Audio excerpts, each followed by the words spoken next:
with I think a lot of people is almost construed as back. Vince Gill had it all. 21 #1 hits, 22 Grammys, the golden voice of country music. But in 2000, he did something that turned half his fans against him. He married Amy Grant. Both had just divorced their spouses. The Christian community called it adultery. Radio stations banned their music. Protesters showed up at his concerts with hate signs. 25 years later, the health problems keep coming. At 67, the man who had everything is watching it slip away. Vince Gill was born on April 12, 1957 in Norman, Oklahoma, into a home where law and music collided in the strangest way. His father, a federal judge, could also play the banjo, guitar, and harmonica like a seasoned bluegrass veteran. Sometimes after courtroom sessions, Judge Gill would come home and jump into late-night jam sessions with his wife Jiren, who played harmonica, too. Vince used to lie in bed listening to their music drift down the hallway. Neighbors still talk about those summer nights when the sound of guitars and harmonicas spilled out onto the streets. This odd mix of courtroom seriousness and porch-picking joy left a deep mark on Vince's soul. But growing up wasn't easy. Vince was born with crossed eyes. It wasn't just a minor issue. It required 2 painful surgeries.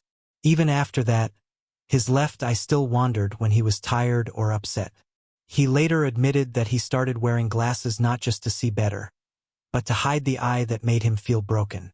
As a kid, classmates teased him so much that he started avoiding people altogether. Instead, he stayed home, locked in with his guitar. He wasn't running from the world. He was building a new one. When Vince was 10, tragedy hit hard. His half-brother, Bob, got into a terrible car crash on a rainy highway outside Oklahoma City. Bob, once a bright student and a promising athlete, was left with brain damage so severe that he couldn't even remember people's names. For over 25 years, Bob needed full-time care. Judge Gill had to take on extra legal work to pay for it all. Vince watched his parents' marriage crack under the pressure. Bob finally died in 1993 from a heart attack caused by his injuries. That pain never left Vince. Years later, he said those moments taught him what it meant to really lose something. That pain poured into his songs, the kind that make people cry quietly in their cars. At age 5, during a visit to his grandmother's house, Vince picked up her old acoustic guitar and started trying to play Old Shep. In 30 minutes, without a single lesson, he figured out the chords and began to sing. His grandma was stunned and called Vince's parents, telling them she'd just seen something rare. By the time Vince turned 10, his family had scraped together enough to buy him a Gibson ES-335 electric guitar. That guitar cost nearly $800 in 1967, equal to about $6,500 today. And it wasn't just a gift, it was a declaration. Vince wasn't just a kid with a hobby. He was a musician. Music became his escape. When things got rough at home, Vince didn't lash out. He disappeared into his guitar. He spent 6 to 8 hours a day playing, mostly alone in the basement. Friends and family recall hearing sad, emotional tunes echoing through the walls.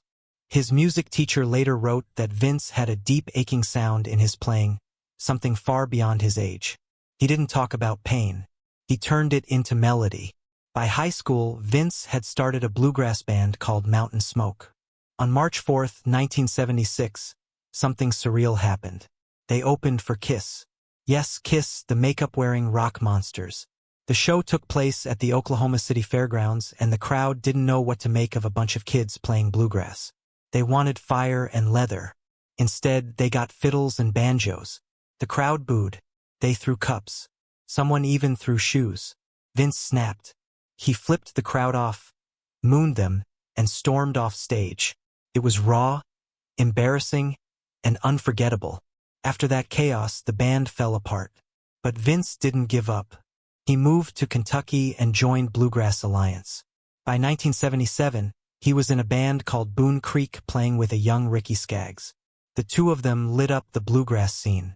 Even though the group didn't last long, their style helped create a new sound, mixing old-school bluegrass with modern edge. That band's one album, recorded in 1977, is now a cult favorite. People still talk about it like they discovered buried treasure. Later that same year, Vince packed up again, this time heading west. He landed in Los Angeles and joined Sundance, a band led by fiddle legend Byron Berlin. Berlin was no joke. He'd played with Bill Monroe and the Flying Burrito Brothers. He expected perfection. Vince learned fast. They played the Palomino Club, one of LA's iconic venues, and rubbed shoulders with legends like Emmylou Harris and Linda Ronstadt.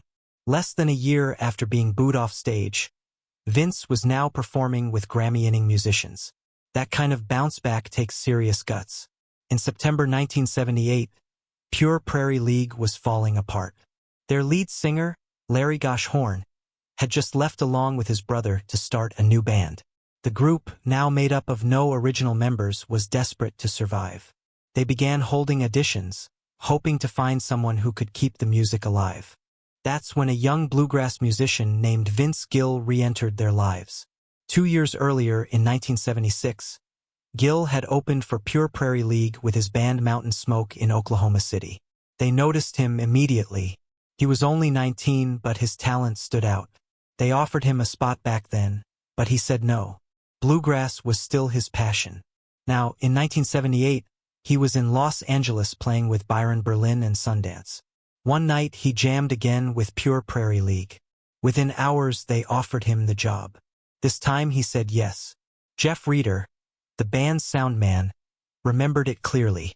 We had seen him play in 1976, but he was committed to bluegrass. When he came back in 1978, we knew he was the one. Vince Gill became the new frontman. He wasn't just singing. He was playing guitar, mandolin, and fiddle, anything with strings. At 21, he was stepping into a bigger spotlight than ever before. By 1979, the band was recording their next album, Can't Hold Back, in Miami at Criteria Studios. It would be their 7th studio album, but the first with Gill as a full-time member. His presence changed everything. His voice added something smooth and emotional.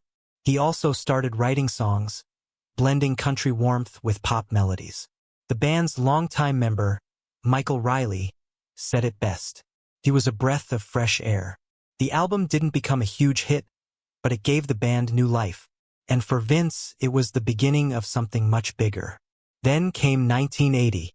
That's when things exploded. The band released Firing Up, and it included their biggest hit ever, Let Me Love You Tonight. The song shot up to number 10 on the Billboard Hot 100.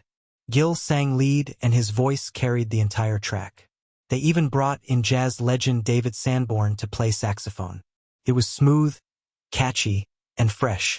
Vince didn't stop there. He wrote, I'm Almost Ready, and 5 more songs on that same album.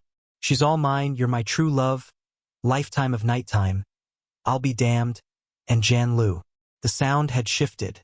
It was now softer, more polished, and leaning into country pop. And Vince Gill was leading that change. But good runs don't always last. In 1981, they released Something in the Night. It had a minor hit, Still Right Here in My Heart, but the album didn't connect like the last one. Then disaster hit Behind the Scenes.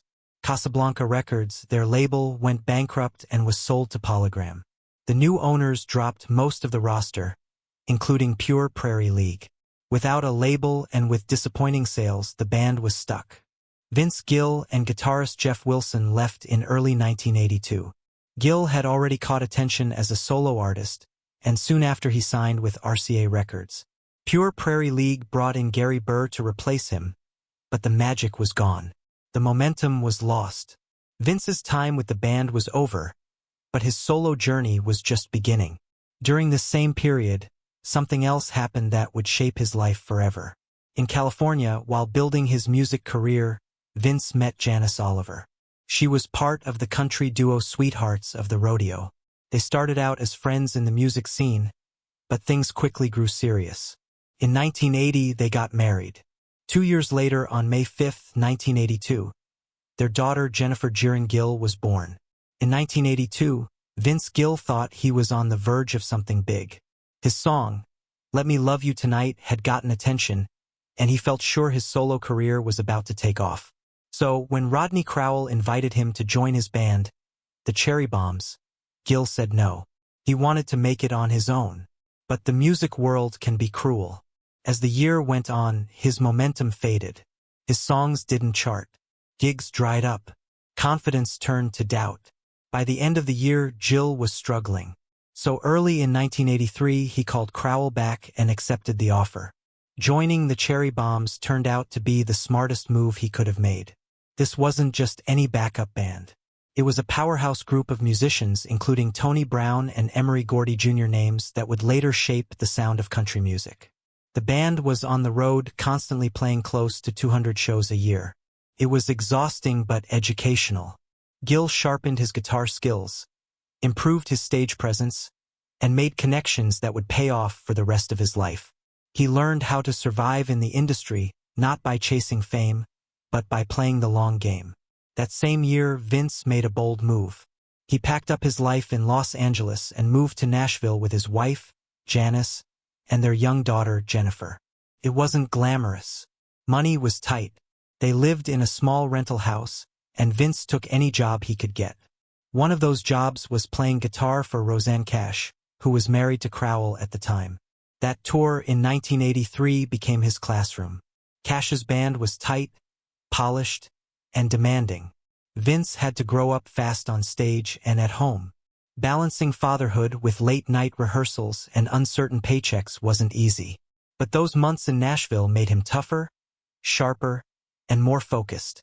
Meanwhile, Tony Brown, his old bandmate from the Cherry Bombs, was climbing the ranks in Nashville. By 1984, Brown had become head of A&R at RCA Records. He hadn't forgotten about Vince. He believed Gill had something special, and he started pushing hard behind the scenes. Brown pitched Vince's demos to RCA's Joe Galante, calling in every favor he had. His efforts worked. In early 1984, Gill landed a solo deal with RCA. It wasn't just about talent, it was about trust. Brown knew Gill could deliver, and he stuck his neck out to prove it. Vince didn't waste the chance. His first solo release, a 6-song EP called Turn Me Loose, came out in February 1984. 3 of the songs made it into the top 40. Victim of Life's Circumstances reached number 34. It wasn't a smash hit, but it was enough to get people's attention. Gill spent long hours in Nashville's Woodland Studios recording with top session players. He didn't want filler tracks. He wanted every second to count. That dedication showed. The EP signaled that Gill wasn't just another hopeful voice in country music. He was a serious artist ready for bigger stages. That same year, things got even better. On April 10, 1984, Gill was named the Academy of Country Music's top new male vocalist. It was his first major award, and for a moment it seemed like everything was finally falling into place. But fame didn't come overnight. His next album, The Things That Matter, dropped in 1985. It was good, but it didn't break through. Between 1984 and 1988, none of his singles cracked the top 10. Gill kept working, kept improving, but the spotlight stayed just out of reach. Still, that ACM award was a reminder. He had the voice, the talent, and the industry watching. By 1989, Vince Gill was 32 years old and dangerously close to being forgotten. His records hadn't taken off, and RCA didn't know what to do with him. But Tony Brown wasn't done yet. Now working at MCA Records, Brown made another bold pitch. He convinced the label to sign Gill. It was a gamble. Most labels focused on younger acts, but Brown believed Gill's best work was still ahead. He gave him a fresh sound, stronger songs, and a team that understood him. Signing with MCA wasn't just a new contract. It was a second chance. That chance paid off fast. In October 1989, Gill released When I Call Your Name. It was unlike anything else on the radio. The album mixed country, pop, rock, and even bluegrass. It didn't follow trends.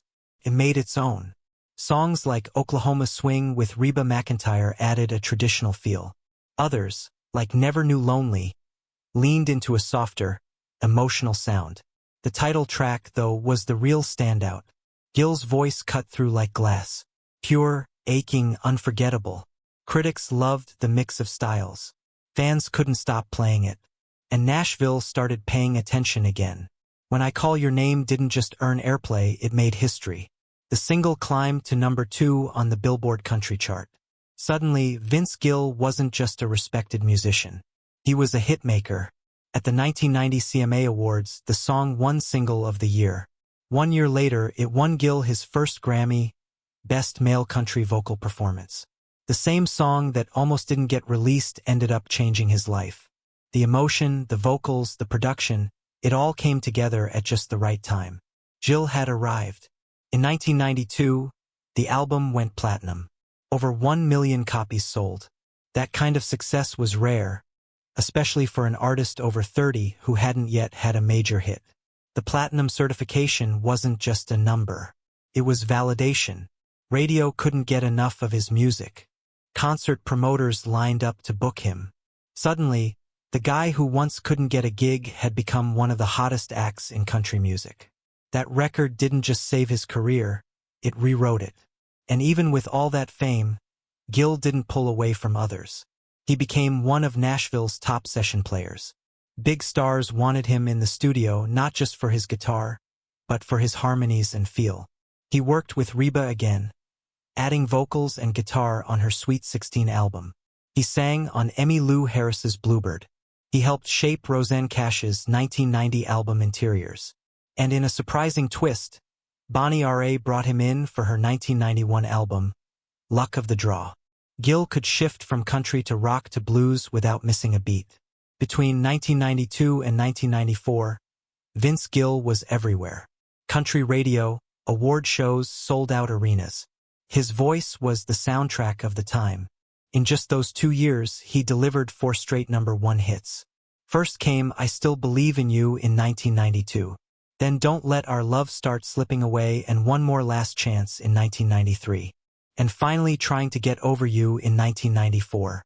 Each song hit the top of the Billboard Hot Country charts. Not by luck, but because Gill had found the perfect blend of old-school country heart and new-school polish. I Still Believe in You didn't just top the charts. It lived there, spending 20 weeks in the top 10. For country music, that was a power move. For Gill, it was the moment he went from respected artist to unstoppable star. By the end of the decade, things started to shift. In 1998, he released The Key, an album that sounded different because it was different. It was about the end of his 17-year marriage to Janice Oliver, and every track was laced with raw honesty. Songs like The Key to Life and Kindly Keep It Country stripped away the polish and showed a man dealing with heartbreak and change. The album pulled in universal praise. Critics called it his boldest work yet. It didn't match the sales of his earlier records, but it didn't need to. The Key wasn't just another hit. It was a turning point, the close of his biggest chapter and the start of something more personal. But Gill's private life wasn't just influencing his music. It was making headlines. In 2000, he married Amy Grant, the queen of Christian pop. She had sold over 30 million albums and won 6 Grammys by that point. Fans of both stars were stunned. Gill had just finalized his divorce in 1998. Grant had divorced her husband, Gary Chapman, in 1999. The timeline raised eyebrows. The two had met back in 1993 while still married to other people, and rumors of chemistry had followed them ever since. When they finally went public as a couple, it sent shock waves through both the country and Christian music scenes. For some fans, it wasn't just gossip, it was betrayal. Grant's fan base, in particular, took it hard. She had been the symbol of wholesome faith-based music for decades. Her songs were played in churches and youth groups. She wasn't just a singer. She was a spiritual icon. So, when news of her divorce and remarriage hit, many of her Christian fans turned on her. Some radio stations even stopped playing her music. Others said they felt like they were mourning for her very soul. The backlash exposed something deeper. How fragile the pedestal can be when a religious figure dares to be human. Then in 2013, the past came roaring back. Vince Gill was scheduled to perform at the Kaufman Center in Kansas City. Outside the venue stood a group of protesters from the Westboro Baptist Church. Their signs were blunt. God hates adultery, and Vince Gill took another man's wife. They weren't just picketing. They were attacking his marriage to Grant years after the fact. Most celebrities would have ignored them. Gill didn't. Instead, he walked right up to them. Calm but direct, he confronted the protesters face to face. One of them shouted, "What are you doing with another man's wife? Don't you know divorce plus remarriage equals adultery?" Gill didn't flinch. Jesus also said a lot about forgiveness, about grace.